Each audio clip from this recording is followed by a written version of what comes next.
Hello, everybody, and welcome again to this edition of Transcendent.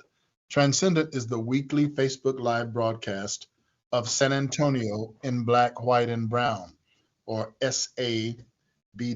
I'm about to uh, go to one of the platforms that we simulcast to. I think simulcast is the right word. I'm not really sure, but we do several platforms at once. Uh, One of them is here on Facebook, and I'll be able to connect with you there.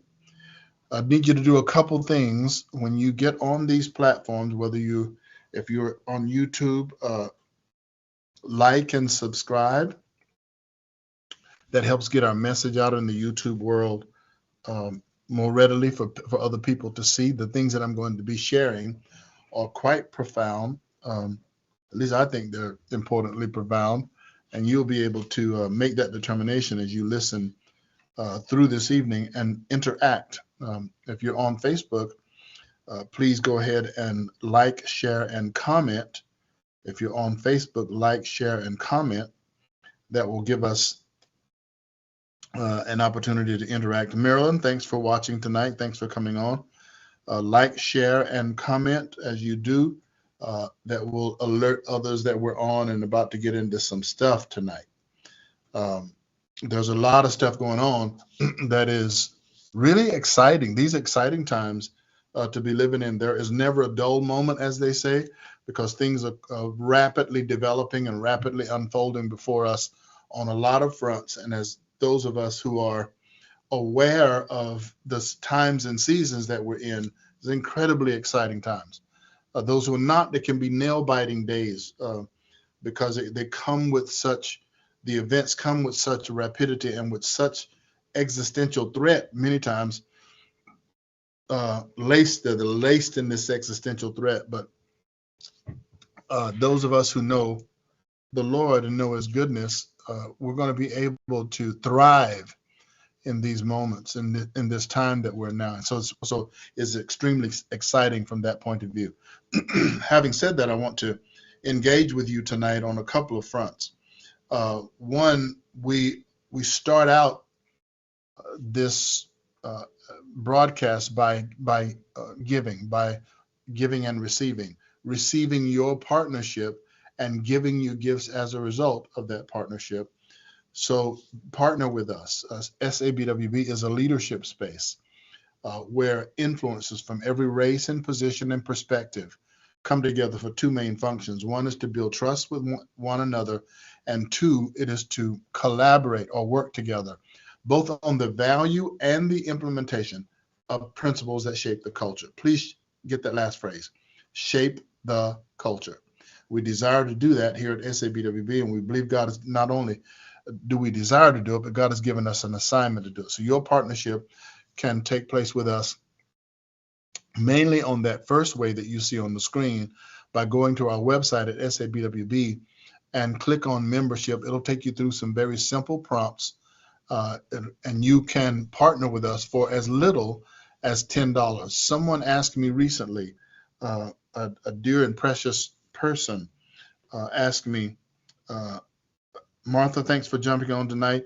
Like, comment, and share, guys. Let others know that we're here so that they can pick up on it. Like, comment, and share. That gets the algorithm moving, and other people can jump on and be with us tonight, because what I have to share is really, really important. I wouldn't be doing these weekly things if I didn't think that they had impact and importance. They very much do. And I know that people need to hear it and want to hear it. You and I, and by liking, commenting, and sharing, helps get that out for others to be able to see. So thank you so much for doing that.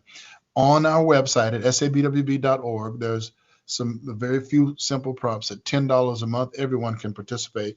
But my friend said to me, is $10 enough? In fact, my producer says to me, how you do that can either hinder or slow down the process that you want to reach. And I have chided with both, both my friend and the producer, to say that the reason that I keep our membership at such a low point is because uh, it's a baseline for you. It is not the maximum you can do, but it is the minimum that you can do. And everyone, a broad cross section of people doing that minimum, that little minimum collects into a whole bunch, and we're able to move some things forward, which you will hear about tonight as we are fulfilling our mission here in the city of San Antonio, where SABWB is concerned. Your partnership gives us an opportunity to also give to you, which we are so excited about doing. You're going to get from us a gift package, and they're all going to come in this nylon tote. It has some strength to it. It's nylon, so you can put wet clothes in there, or you can go to the grocery store and pick up a few grocery items and put it in here. SABWB is on the bag, so it becomes a conversation piece for you, and just let people know that it's a leadership space here in San Antonio, where leaders from every race and every position and every perspective, Christian leaders, come together to build trust with one another, and then they collaborate or they work together on what principles and how those principles can be integrated into the culture to shape the culture, to lean the city of San Antonio, to lean the city in the direction of God. And so as you do that, make that known to other people. We want to give you gifts also. You just saw the gift package flash on the screen. I have the items in my hand. Leaders are readers and readers are leaders. Get these 2 books. This comes with your monthly membership of $10 or more. You can give 10, 15, 20, 25, 50, 100, whatever does not stretch you to give. This is a place where you can give offering that you can give continually. The other reason that we keep the ask low is because we want you to be able to do it no matter what. That $10 can come out and you won't even miss it. Or the 15 or 25 or 100, you might not miss either. I heard somebody talking the other day. There was a shocker to me. He said he was looking over his finances and he found that somebody had given him $85,000. And he said, where did that $85,000 come from? He looked in his accounting and just happened to find it and found out where it came from and so forth. If you want to do that, that's fine with me too. But those of you who can give whatever you can give, we want to give to you. These 2 books, When Heaven on Earth and The Kingdom at War. Heaven on Earth chronologues how God used Alan and Eileen Vincent. Alan authored these 2 books, how God used them to change nations, the nation of India and other nations around the world. This one is like a modern, I wouldn't say textbook,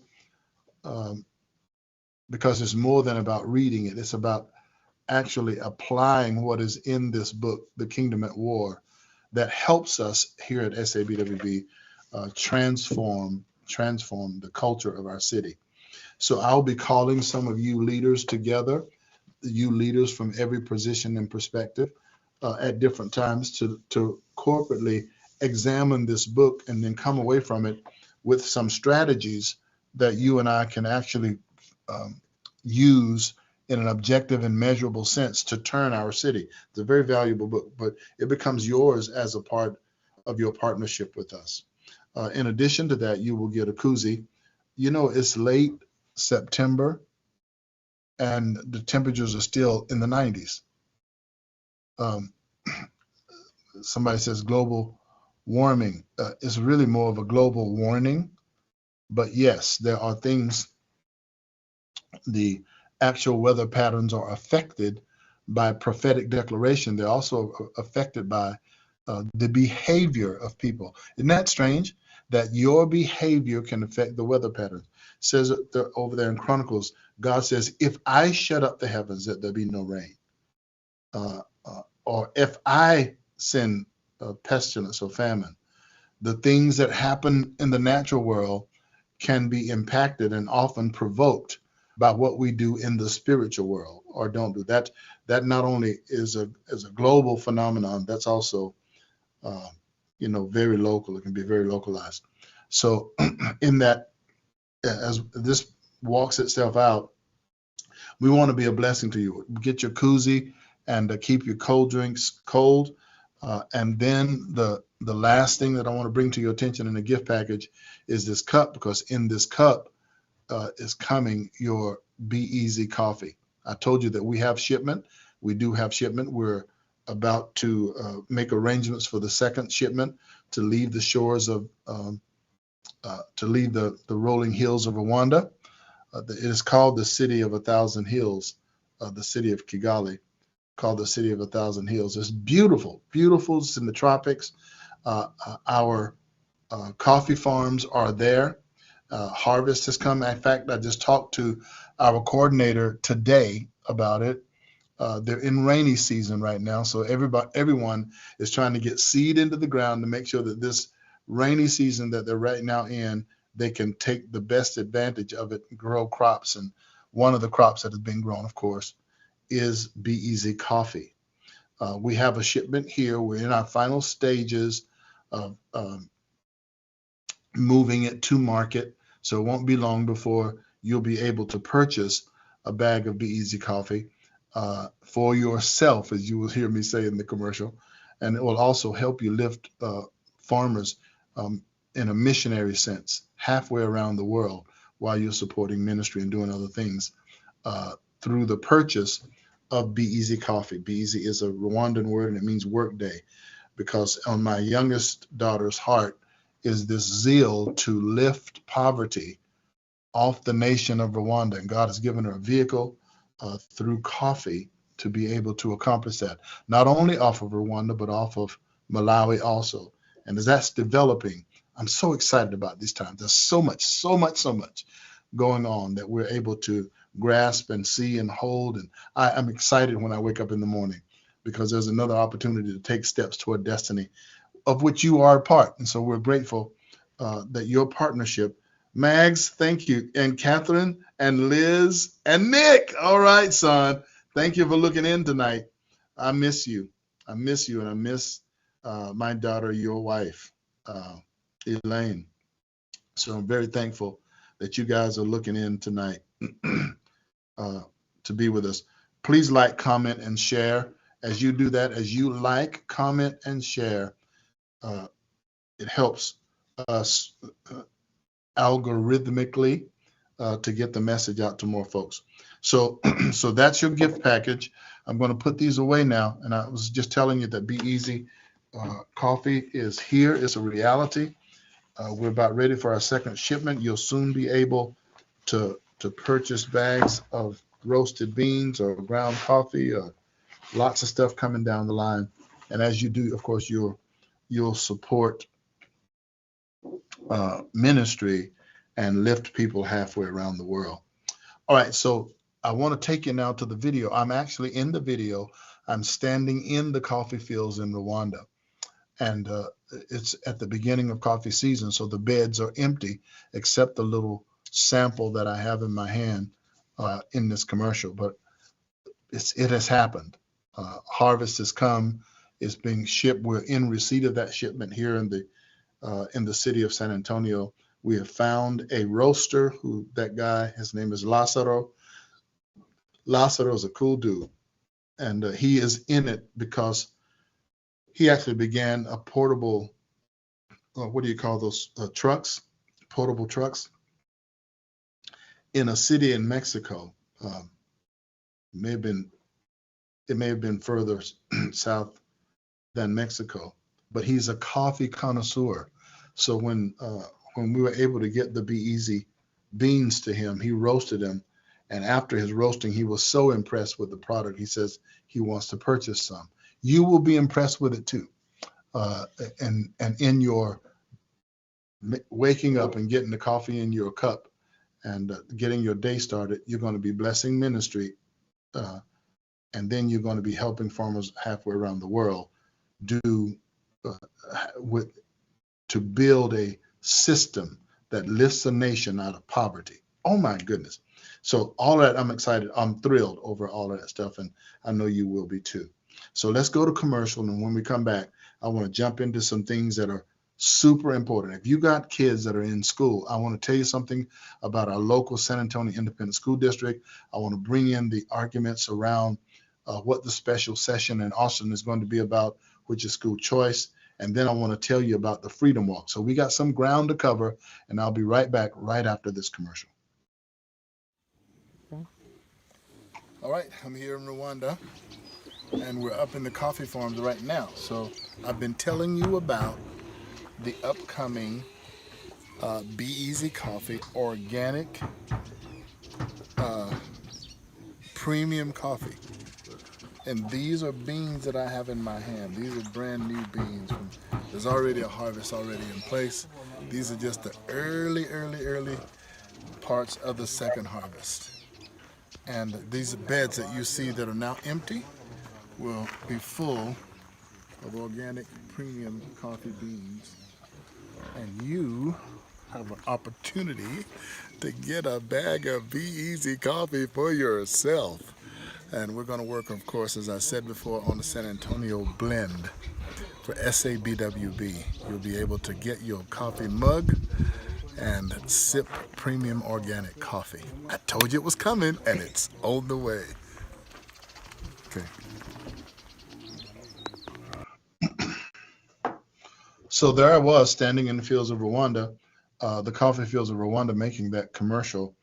And we're glad to be able to tell you that things have developed quite steadily from that time to this time.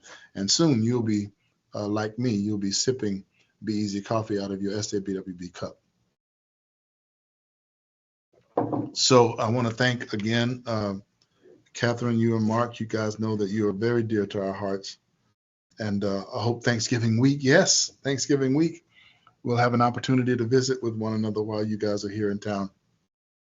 Because I know you got to get back to Idaho before before the snow keeps you from going. But I'm glad you're here, John. Thanks for looking in on us tonight. Also, go ahead and like, comment, and share. Let other people know that we're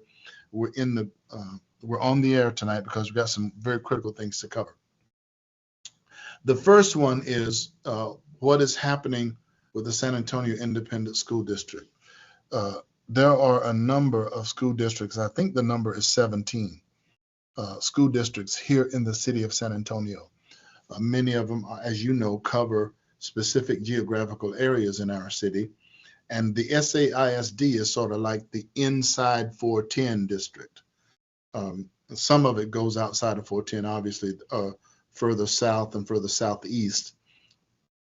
But a good portion of the schools in SAISD are within inside Loop 410. What's in the scuttlebutt is what's in the news out there is that SAISD may be closing up to 19 elementary schools. Now, I was able to go to an SAISD community meeting at Longfellow Middle School, which happened to be across the street from where I live, and several of the members of our church and several other people that we have relationships with. I'm thinking now about Shailene, who is a new mother to a precious son named Zen, and she has 2 other children, but she's working now at Longfellow.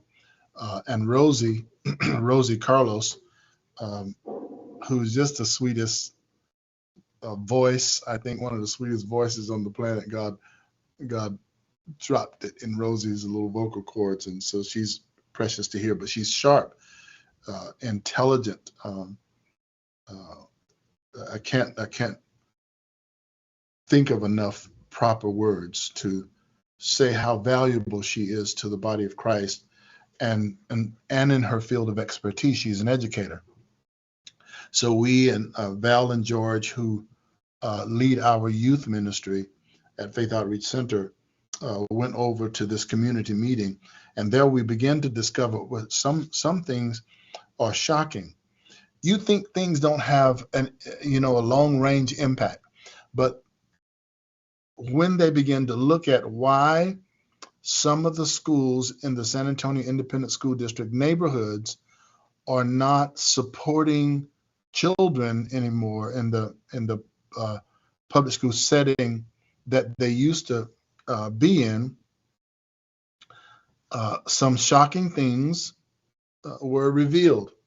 One of them is that 20% of the students in SAISD have moved from the public school to either charter or private schools. Now, the tough question is why? No one wants to answer that question. But the tough question is why have we lost 20% to charters and private schools? The other thing that has impacted the population in SAISD, according to the report that I heard at the school just a couple of weeks ago, listen to this, is birth rate. The birth rate of children within those inner school or inner city school districts, the birth rate has not been keeping up to pace to populate these inner city schools. So you have a flight away from the schools into charter and private schools, and you have a low birth rate. Low birth rate is not because people are not doing what it takes to make babies. They indeed are, when San Antonio is one of the highest teen pregnancy cities in the country. But there's also has also been, up until Roe v. Wade was turned, a concerted effort to destroy those babies in the womb of teenage mothers here in the city of San Antonio. Some will write that off as population control and will tout the benefits of not having children born into poor communities that would later get on substance and be a draw to taxpayers and all of that. The arguments have now come back to haunt them because the low birth rate has made it impossible now for the schools within that district to maintain the necessary number in population to keep the schools sustained. They said out of their mouth that one of the reasons they're having to do that is because population is not keeping pace. Now, of course, they wouldn't tie that to abortion. They didn't tie it to abortion. They will tie it to many other factors to avoid looking at what is making this flight happen in schools. But the honest truth, if they will face the honest truth, the third thing I think is the biggest factor that they don't want to face, that what is happening in the classroom has paced itself away from what is happening at the kitchen table. So much so that the discussions being had at home in the den or in the great room or in the backyard, those discussions in terms of their moral content are being defied in a school that is pushing a new morality and calling it education, when in fact it is indoctrination. And parents are not fighting in terms of going to school boards. Some have now obviously begun to do that. And as high up as the Department of Justice in these United States of America, who would have ever thought that I would be saying this? But as high up as the Department of Justice, their threats are coming down to parents now, threatening them that they're terrorists if they go to a school board and try to voice their difference between what the school is training their own children to think and say and do. So we're having this conflict now. Now it has come to all the chickens have come home to roost at SAISD. Population is down. People are moving their children out of that circumstance, and then now are going to close about 19 elementary schools. 19 elementary schools are closing in SAISD. Now, this plays into the grander scheme of things. What do you do with those facilities in the community? There are repurposing ideals that are going forward, but I can tell you that one of the things that needs to happen is that some of these school campuses need to be secured by those who are going to come in with a new system of schooling that is afforded to them by means of school choice, which is now being fought. And I want to just cover some things with you about school choice in a minute. I want to go to this commercial with I Pray, the I Pray commercial. And when I come back, I'm going to talk to you about school choice, some school choice stuff that I have before me here. And then we're going to talk about the Freedom Walk, stuff that you desperately need to hear coming up. The Freedom Walk is coming up January the 13th, 2024. But now is the time to start marking your calendar for that event and making preparation for it. So I want to give you some heads up on it. Let's look at this I Pray commercial, and I'll be right back right afterwards. Hello, my name is Kathy Carizales, and I'm here to invite you to the I Pray experience here in person at 8023 Vantage Drive, Suite 313, or watch us on Facebook Live at SABWBTX. We are excited to pray for the needs of the city or our government, and we hope that you can join us, like I said, online or in person. It is the Lord's desire that we would spend time with Him and get His job done on earth. God bless you, and I hope to see you. So we invite you to join us for the I Pray experience every Friday right here in these offices at 8023 Vantage Drive, Suite 313, because we know that things that happen in the Spirit happen because people have learned how to effectively pray on earth to move the powers in the unseen world and establish the kingdom of God. Mags, you know, Janice and I love you so much. Thank you for looking in from Maine tonight. May the Lord ever be with you and prosper you and to bring you back safely to San Antonio. We miss you when you're not here, and we pray for you while you're gone. So thanks for looking in tonight. And if all of you will like, comment, and share, that'll get the algorithm moving, and we can get some greater visibility to the things that I need to share with you tonight. Okay, so we were on the matter of school choice. 19 schools closing in SAISD, and there's a battle raging now. The governor, Governor Greg Abbott, has put his foot down, he and the lieutenant governor, about making some form of school choice legislation pass. In fact, he is committed to keep having special session after special session until something agreeable, something workable, something that has teeth, something that is significant in this way, not passing a bill that is a pacifying notion, but passing a bill in our state legislature that is significant, moving the state of Texas toward school choice. What is school choice, you might add? Some will say, and I've talked with legislators who take this stance that school choice already exists, and they're using a play on words, and they're thinking about the fact that you can send your child to a charter school, or you can send your child, which is a public school. A charter school is a public school, or you can send your child to a magnet school, or you can send your child to any number. You got school choice that way. But again, the questions they don't want to answer is, why is there a dissatisfaction? If schools were like private institutions that had to survive because they knew how to navigate the waters of competition and attract clientele, they wouldn't be worried about this. But they know that they have schools pretty much on lockdown through large teacher unions, and they get funded no matter if the school is failing or not. They can go through several evaluation cycles, fail those evaluations, and still be funded as a school.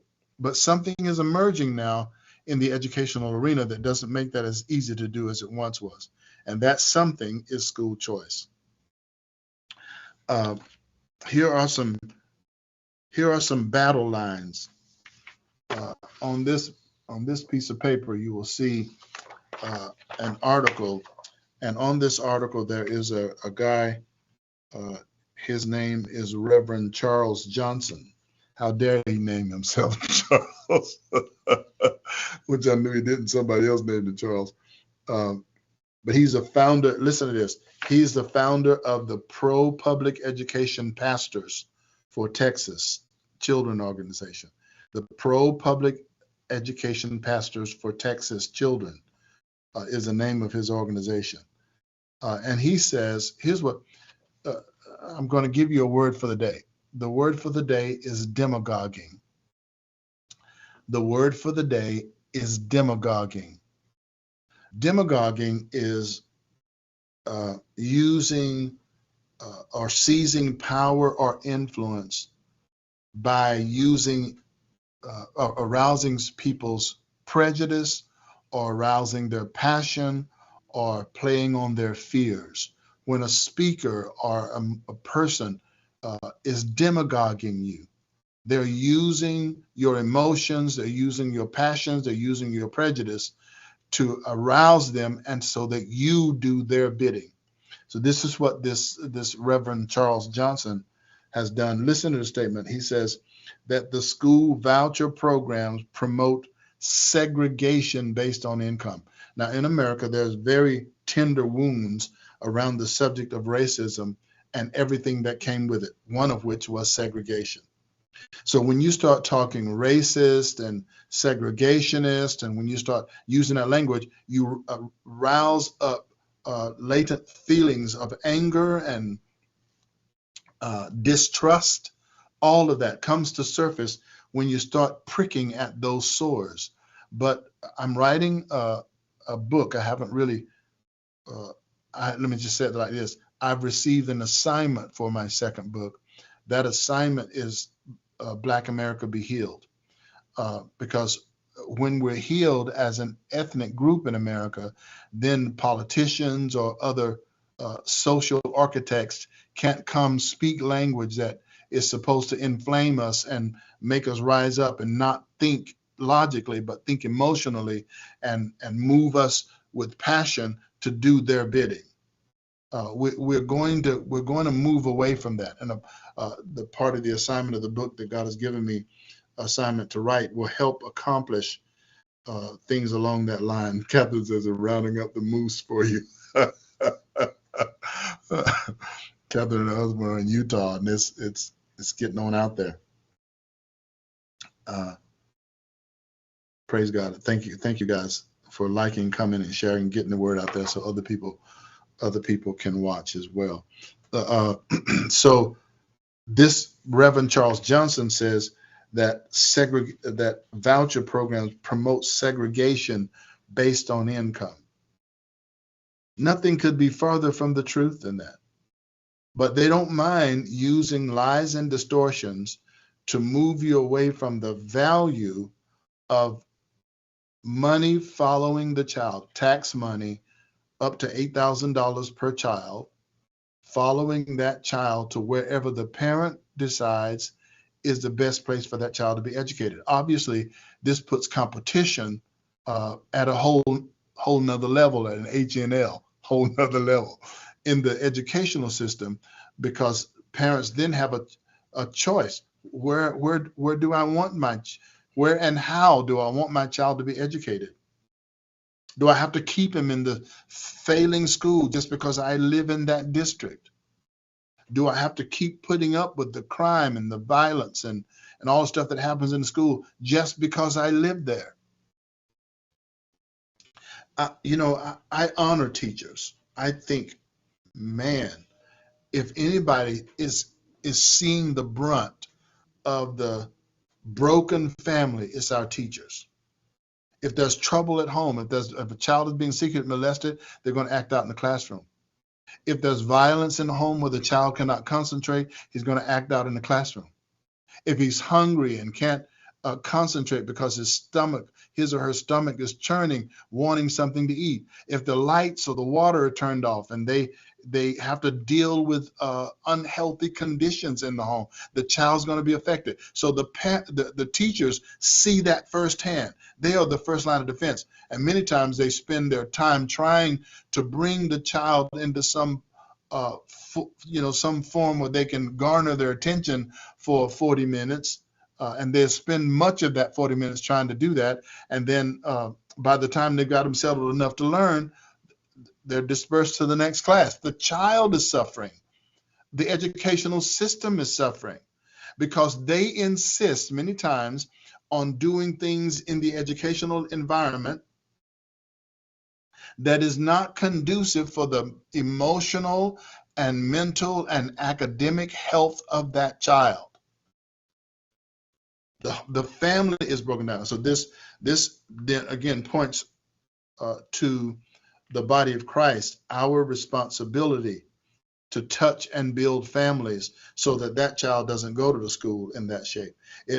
And there are many cases. I was speaking just this weekend in the church that I have a privilege to pastor. I was talking to one of my members who has taken in a nephew of hers because her family member, this young person's parent, is a single parent and involved in illegal drug use, and it has ripped their family apart.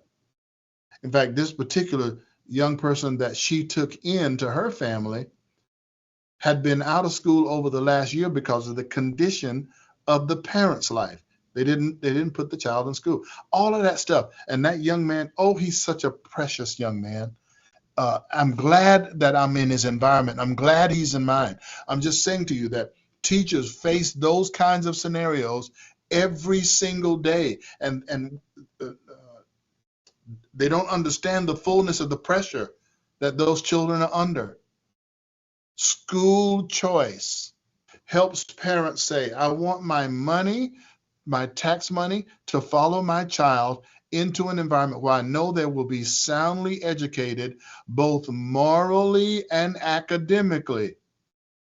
They're going to get something that is not adverse to the moral standards that I have in my home, and they're going to get something that prepares them academically for the challenges that are ahead in the job market, whether or not that's technology or entrepreneurship or vocational training or specialized education, whatever it might be. My child is going to go into an environment that better prepares him or her to meet such a future. The pathway to get there is through education savings accounts. Because there's been a negative stigma around voucher, this guy, Reverend Charles Johnson, keeps using the word voucher because he knows the negativity that's attached to it. That's gaslighting and focusing on the negative, and then just telling outright lies and distortions. Here's what he says about Governor Abbott. Abbott is pushing now, taking our limited funds and diverting them to underwrite these Christian nationalist, white supremacist academies. This is what he calls Christian schools, Christian nationalist, white supremacist academies. This argument is so old. Everybody is a racist. Everything is about race. And if you can keep pricking that wound in Black America and get them to rise up, if you can demagogue them, if you can provoke them to, that's the problem. That's it. No, you're not going to do that. And they will put a negative spin on what really is meant for the good of everyone. The good of everyone is that the parent gets to choose. If my child is not making it in that school, I'll take him out of that school and put him where he can make it. And I'll tell you this: we had a school at our church for many, many years. This church started in 1981. We closed our school in 95. So it's 14 years, of 95 or 96. We closed our school 15 years. We ran the school for 15 years.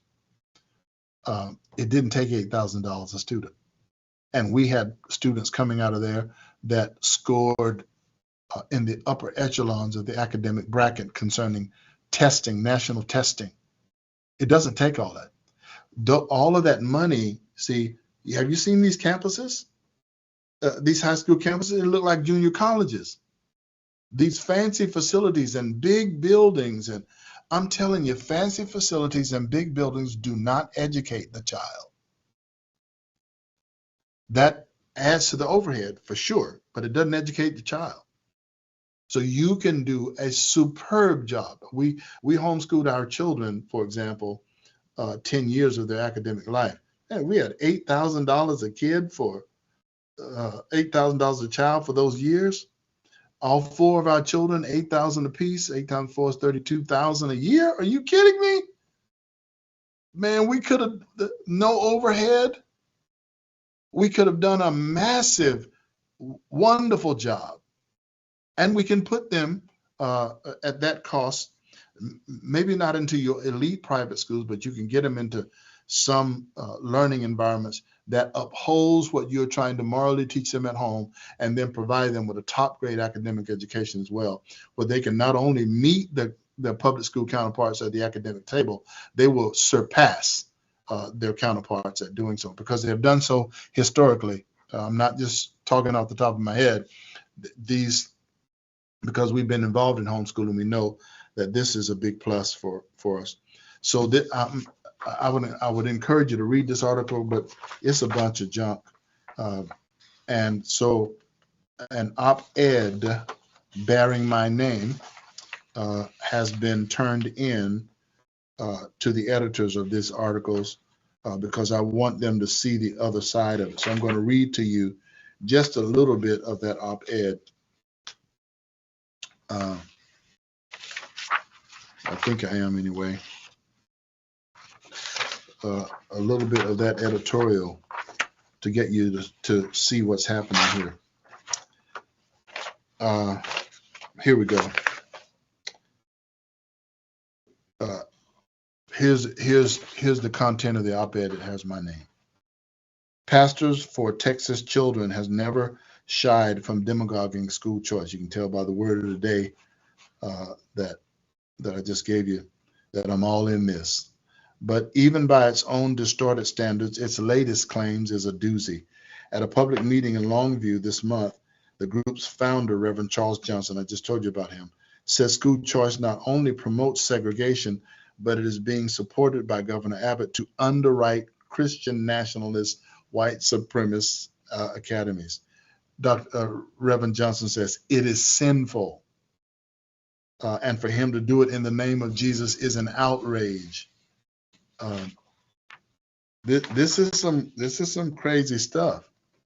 To date, there have been 8 studies that examine the effect of school choice on school integration. 8 different studies, all examining what the impact school choice has made on the public school arena. 7 positive effects, and 1 found no effect. 0 found negative effects. 8 studies, 7 said the outcome is positive, 1 said no effect, and 0 said it's negative effect. When you listen to this guy, it's promoting racist supremacy and all that stuff. Don't buy into that foolishness because somebody with a reverend behind their name said so. Do your own research. Don't even take what I'm saying. Do your own research. The related claim seeking to tie school choice and white supremacy is even more sinister. It seeks to turn reality on its head. The student, I have a friend from the state of Florida who's done great research over a number of decades in this space. Here are some of the facts that Florida has experienced in its 20 plus years, more than 2 decades of growing school choice in the state of Florida. The students who benefit most from private school choice are Black and Hispanic. In Florida, 1 out of 5 Black students, about 120,000, now attend either private schools via choice scholarships or charter schools. Black families are no monolith. They're sending their children to all kinds of private schools, but many do choose to enroll their children in loving schools rooted in Black communities and in Black excellence. One good example is Icon Preparatory School. This is in Florida. The K-8 school opened in Tampa 5 years ago, founded by 6 former public school teachers Who founded the school? 6 former public school teachers, 5 of whom attended Florida A&M University. The home of the Baby Rattlers quickly reached capacity, promoting the founder to start a second campus. Every student on both campuses, 800 total, use choice scholarships. All 800 students are able to go there because the parents have a choice. Among other innovative features, Icon Prep has a dual enrollment program. Check this out, with a Catholic university, so its middle school students can begin taking college courses. Yes, I didn't misstate. Middle school students are starting to take college courses now and complete their first year of college well before they finish their high school education. And then they go on into college, their time is reduced, therefore the family finances are reduced, their job capacity, income level is increased. Everybody wins. But listen to good old Dr. Reverend Johnson tell you that it's about segregation and racism, picking, trying to get false information out there to keep real stuff from happening, but it's not going to work. So right here in our own city, it won't be too long before Governor Abbott comes to the city of San Antonio. Over at Cornerstone School, will be thousands of us will be in. I think the area that we're looking at is the stadium over at Cornerstone School to promote something around this South Central Texas region for people to say, yes, we don't want our children locked away in low performing schools. I want to break to commercial real quick. Let's run that coffee commercial again, and when we come back, I want to tell you about the walk, and then we'll move on from there. Okay. All right, I'm here in Rwanda, and we're up in the coffee farms right now. So I've been telling you about the upcoming Be Easy Coffee organic premium coffee. And these are beans that I have in my hand. These are brand new beans. There's already a harvest already in place. These are just the early parts of the second harvest. And these beds that you see that are now empty will be full of organic premium coffee beans. And you have an opportunity to get a bag of Be Easy coffee for yourself. And we're going to work, of course, as I said before, on the San Antonio blend for SABWB. You'll be able to get your coffee mug and sip premium organic coffee. I told you it was coming, and it's on the way. Okay. Right here in this mug, you'll be able to sip it just a couple of weeks away. I want to tell you now about the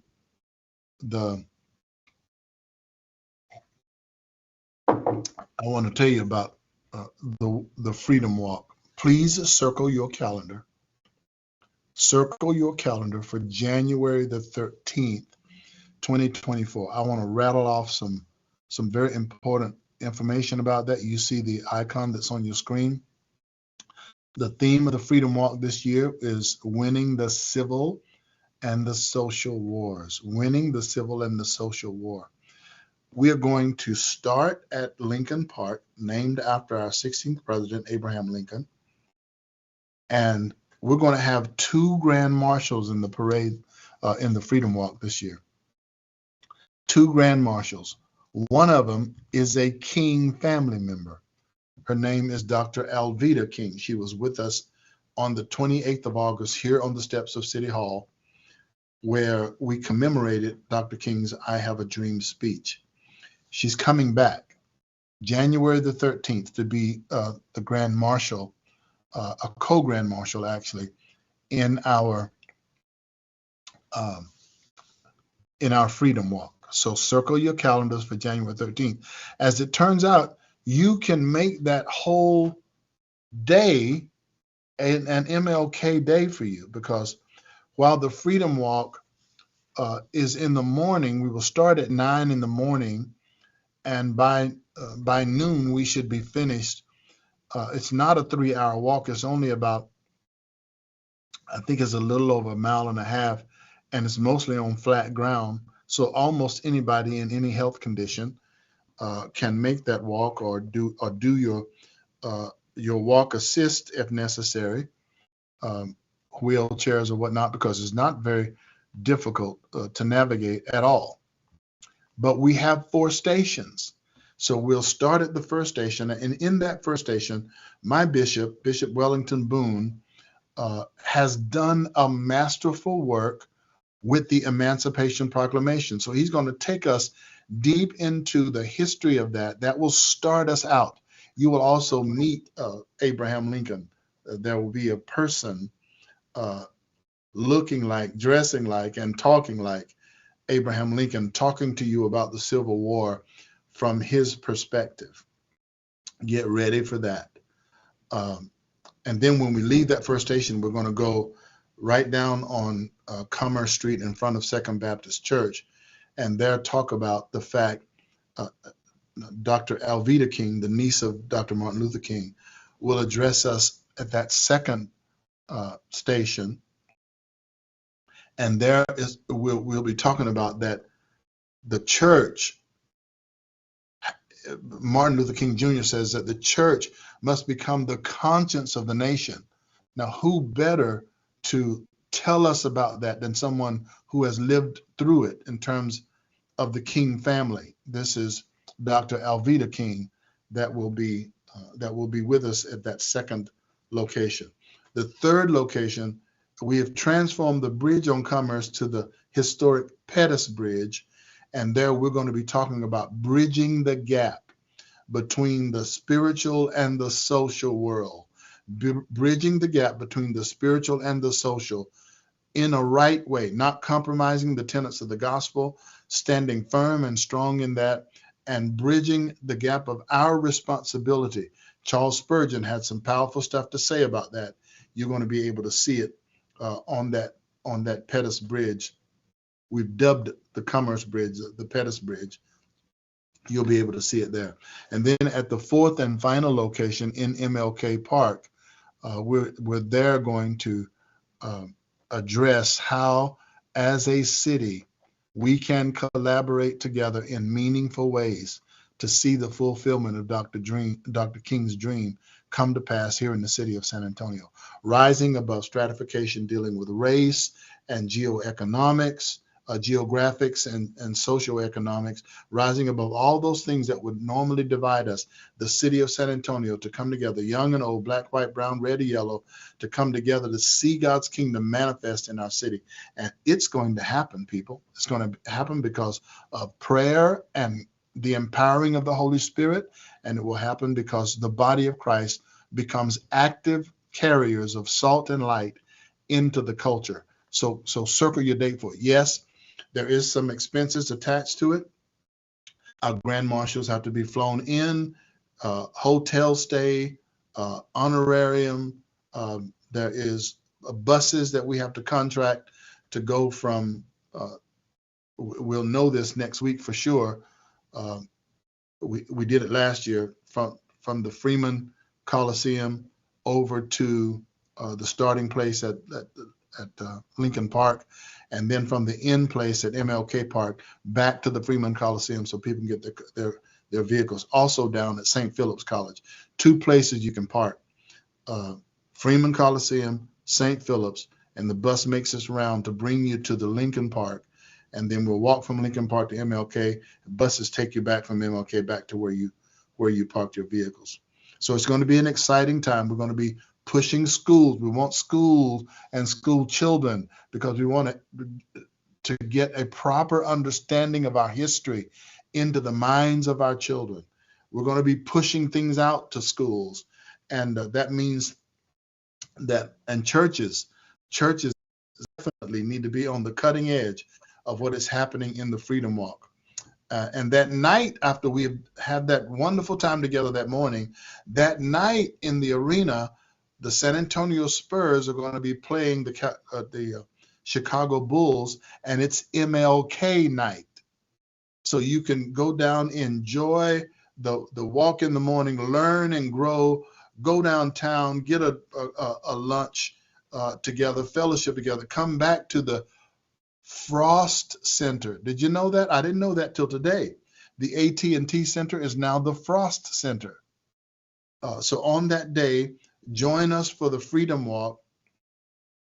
It'll end at noon, give you time to go grab something to eat with somebody, talk to them about what you just experienced at the Freedom Walk, and then get back to the Frost Center, the former AT&T Center, that evening for MLK night as the Spurs play the Bulls. All right, I'm glad I got you. And look, we're 5 minutes ahead of time. I want you to get this out to others. I want others to hear and see. Now is the time to start doing it.